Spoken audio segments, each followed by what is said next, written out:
Always beautiful, Mrs. Do Carpenter. This is our Saturday morning live show. Um, it's the 4th of July, Independence Day. That's what we're all excited about, and it's absolutely, without a doubt, my favorite holiday because it celebrates our freedoms to carve our own path in this world and do what we want. And we're just getting to a point now where we're getting some things situated in our house and whatnot, and I'm starting to do some more Aircrete tests, and that's what started it all for us and this journey for us. And we just found a little niche, and we were able to move up and create this out of it. And so he's grabbing something. Yeah, I mean, we're getting back into doing some Aircrete tests and whatnot, and you can see my little hammer marks on it, and I'm so excited because we're going to just be doing some with polystyrene in it. We're going to be doing some dustcrete where we mix sawdust into it, and the different mix designs and whatnot that I'm going to come up with for insulating walls, I think is just going to be absolutely incredible. And Out of all the designs and the ones that he's done, this one has been my favorite. It just seems so beautiful and uniform and amazing. So this has always been my most favorite one that he's ever done. And honestly, it is actually one of the first ones he did too. He's changed it a lot, and he's added perlite now a lot into it, which takes away from that consistency of the beauty a little bit. But, you know, it is what it is. right. And I mean, there's reasons why I've added certain things into it and whatnot. And in fact, I've gone through and redone all the recipes so that they're basically little instructional booklets and manuals so that people understand what each ingredient does. And I mean, they're like 20 pages long. So it's not just when you get the updated mix designs and whatever off our Etsy store. It's not just it's not just a recipe, because what I found after fielding thousands of questions is that not everybody had success with it, and there are some mitigating measures that different people can take, and essentially it's all about your water and whatnot, and how it affects the chemical reaction in the Portland cement. So, but we're really excited about this. We're really excited about Independence Day. It's something that for me is a big deal. Increasingly, we go through life and we just sit back and we're troubled by our fears or whatnot, while all the leaders around us and our politicians adopt standards and attitudes that the bulk of us don't agree with, but we're troubled by our fears, so we don't stand up and bear witness for what we think is true and right. And then our world starts going in a completely different direction than what the bulk of us had envisioned for it. And that's what I love about Independence Day. It gives people an opportunity to think about all the things that they're grateful for, and what they can do to carve a different path or go in a different direction. Most people try and do it at the first of the year, and they call it New Year's resolutions or whatnot. That's something that I do during Independence Day. You know, it's. I want to read something from you. It was something from Alexander Hamilton.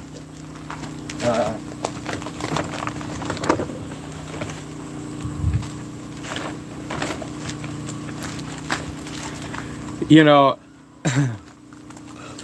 And it is something that was written thousands of years ago about the fall of the Athenian Republic.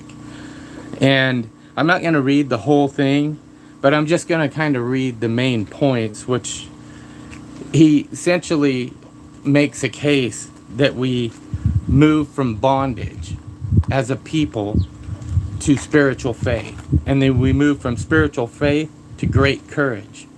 And then we move from great courage to liberty. And from liberty to abundance. And from abundance to complacency. And from complacency to apathy, which I think is about where we're at now. And from apathy to dependence on the government. And from dependence back into bondage. And those are kind of the life cycles of republics historically. And this little experiment of America is the longest lasting republic on the face of the planet. Most of them ended between 140 and 200 years, and we're well over the 200-year mark. And, you know, courage, this is something my dad wrote down from one of his mentors. Courage is the willingness to do the unpopular to accomplish the unforgettable. And I don't know, I just want everybody to think this 4th of July about what they can do to move their life forward. I know what Melanie and I do. We write down our goals and we just put them away in a file cabinet, and then we just do a little bit every day to move forward. And over the past 4 or 5 years, it took us from, just Aircrete, which started it all for us, to living our dream up on a mountain in a cabin, and just working through that whole process. It hasn't been easy. There's been a lot of hardships, and I mean, the first year we were up here, we bathed in a tent, and we heated water with a fireplace. And I came up with this little copper coil thing that we put in the fire, and would run water through it into a bathtub while the fire was going. And it was basically a wood-fired on-demand hot water system. The first 5 or 6 months we were up here, we had to haul water, and it took us quite a while to trench the over a half a mile, 3,300 feet to our well to get water. And so it hasn't been necessarily easy, but it's all kind of worth it. It's kind of fun watching our chickens and whatnot sit on eggs and hatch chicks, and just everything that's been going on as of late. And I mean, it wasn't necessarily that much fun getting caught trying to build our house last winter, and getting caught in snowstorms and whatnot. I mean, we barely got it up. So yeah, we did. But we really appreciate all you guys and our supporters, and I am really hoping you'll just think a lot about Independence Day. John says brush hogging today. Okay. Antonio says hello from Tennessee. Ken says hello. Hello back, Ken. RHG says hi from Missouri. Antonio says, are you going to use different cements like blue cement and an alkaline activated cement? I typically want to focus on the most readily available cement around the world, which is Portland cement. And so I center all my Aircrete designs around those. I will do some experiments with other types of cements, like I have done in our rocket stove with the 3,000 degree firebox cements and stuff. I just this week, Melanie and I poured a monolithic pour firebox, and we're really excited about that because it's a form that I came up with and built that allows us to just build a firebox with one pour. You just pour it, let it set up, take it out of the mold, and it's done. There's no folding it up and putting fire caulk in the seams and any of that. And I've taken out all the weak spots around the exhaust where it had discharged. And so this whole project of ours, we wanted to come up in the mountains, have our own house where we could do what we wanted on the property and live with our rocket stove, which we have done for the first year, and it like saved our bacon. But that whole thing, it's just going to get better and better and better as we live with it and see what we can do to make it better. RHG says he's got ribs on the grill. Come on over. Oh my gosh, that sounds so good. I wish I could. Hi from Russia. Well, hello back from Idaho. Tubular Guy 9 says, yay, Aircrete from Mobile, Alabama. Oh my gosh, Right. I can't Mobile. read. Yeah. Happy 4th, y'all. Thank you. Jim Allen says, love today's commentary. By the way, hello from San Diego County. Aw. Well, hello back. That's so awesome, Jim. Thank you. Susie says, morning. I actually got on in time. Blessings to you. Aw, thank you, Susie. And Jerry Tolly says, hello from Virginia Beach. Aw, Oh, wow. Good morning back. Wow, Virginia Beach. That's awesome. In Russia, that's amazing. Oh, hey, Aircrete Harry says, good morning, guys. Good morning, Good morning, Aircrete Harry. How are you doing, buddy? Yeah, good morning, Harry. Awesome. So, we're just really excited about the progress that we've made this week, and we're just right there where we're gonna. Of course, I'm gonna do some mix designs and do some test pours of all different types before I start putting it in the walls. But we're starting that, and it's just exciting to me again, because we were almost on this 2-year respite where we didn't pour any Aircrete because we were just trying to put in infrastructure and get our property built, because we started on just raw land and we're on a mountainside, and every flat spot had to be carved out. And so I've got hundreds and hundreds of hours on excavators and bulldozers and whatnot, getting this done. And guys, you know, it's one of those things where we started and we didn't have enough money. And so I had to go and do some excavation and bulldozing projects for other people. And take on some contracts so that we could get some more money to keep moving forward with our place. And so this whole past 2 years has been a series of, dumping everything into what we decide is most important. And then when we get close to running out, we're like, okay, we got to put our place on pause for a month or two, and I got to go, earn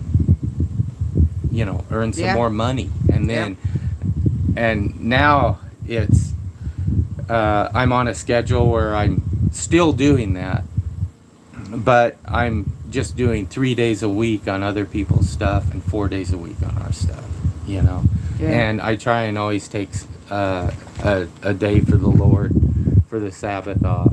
So Jim Allen says, could the monolithic form be made from wood? Okay, it is partially from wood.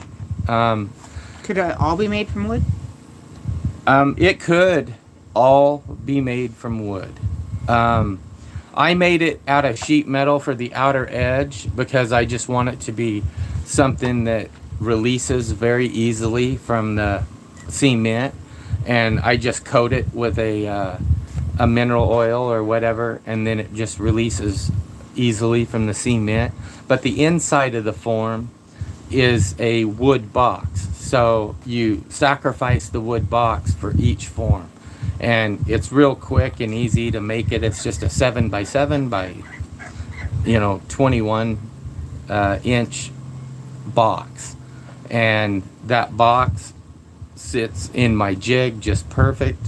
and centered, and then the sheet metal form goes around it, and then you pour around that box. At the end of the day, when you put that firebox in the stove, you just start a fire inside the wood box, and the wood box burns away. And so it's kind of a neat, and everybody who's on Patreon has already seen this, because I'm making sure that everything that I come up with and every step I take to forward on these different projects, I show it to my Patreon viewers first. Yeah. So, Jim Allen was also asking, he's thinking MDF or plywood. Would it either of those? Yeah, plywood I think would be the best to make it out of if you're going to do the outer shell out of wood. And then what you would want to do is just seal it good on the inside part that goes against the cement in case you wanted to reuse the form. So paint it with, just take a cheap paint and paint the plywood, and so it has a good smooth water resistant surface, and then you can just coat that with a paste wax or a mineral oil as a releasing agent. The reason I like to use sheet metal is obviously because I can coat it with whatever I want and then just keep reusing it. And you can do the same with wood, but of course after a while, instead of just using clamps like I do to clamp the sheet metal, you would be using screws in and out, and it would eventually be something that you'd have to replace. Tubular Guy 9 says, smash the thumbs up, everyone. Yeah, give us some likes. My Crystal Pie says, happy 4th of July. Greetings from the Ozarks Mountains of Central Arkansas. Homesteading. I live the challenges, right? Right. I agree. Oh, man, the challenges. Jim Allen says, I'm going to do the form in wood soon. That'll be awesome, Jim. Antonio says, have you ever talked to the guy who runs the Aircrete YouTube channel? Aircrete and I'm trying to read it, sorry. Aircrete YouTube channel. Can Aircrete be incorporated into Aircrete? I haven't talked to him. However, I'll reach out to him for sure. Is that the name of his YouTube channel, Aircrete? I used to, like, every day I would spend at least a couple hours on YouTube going through and looking at everyone else's stuff that was on YouTube. I haven't been doing that as much lately, just simply because for the first year we were up here, we didn't even have internet. And anytime I wanted internet, we'd have to go down to the local library in this little town of 600 people. And and then once I did get internet, we were just so busy into getting infrastructure up on our place that I just haven't had that. I haven't had an office where I could just go sit for a couple hours every night and do that. But we are to that point now. And so I will reach out to the guy that does the Aircrete and see what he's got going on. There's a Aircrete YouTube channel. Okay, awesome. Or Jim Allen may be answering that. That's cool. Awesome. All right, we're at 19 minutes. Is there anything more you want to say before we go, or what? No. I just want you guys to think about what independence means and our Independence Day and what a great country we live in. Is there any more comments? Yeah. Okay. I didn't mean to cut you off. No, you're fine. Antonio says, I learned about a product called Grow Stones. They are made from recycled glass and are super porous and would make a great Aircrete concrete. The company that made them went under, but they still warehouse them. Really? I wonder what the process they have to take recycled glass and expand it and make it light like right? that. I don't know. Interesting. That's interesting, because I might be able to replicate it. Yeah. Wow. Because, I mean, that is one thing, a waste product that there is tons of. Yeah. You know, glass and whatnot. I mean, think about all the spaghetti jars that are glass and everything, you know. It's, Yeah, wow. Yeah. All right, Antonio, send us an email, okay, Right. about that. A little more info. All right, I love you guys. Awesome. And we are going to sign off. But You guys have a great 4th keep on weekend. keeping on.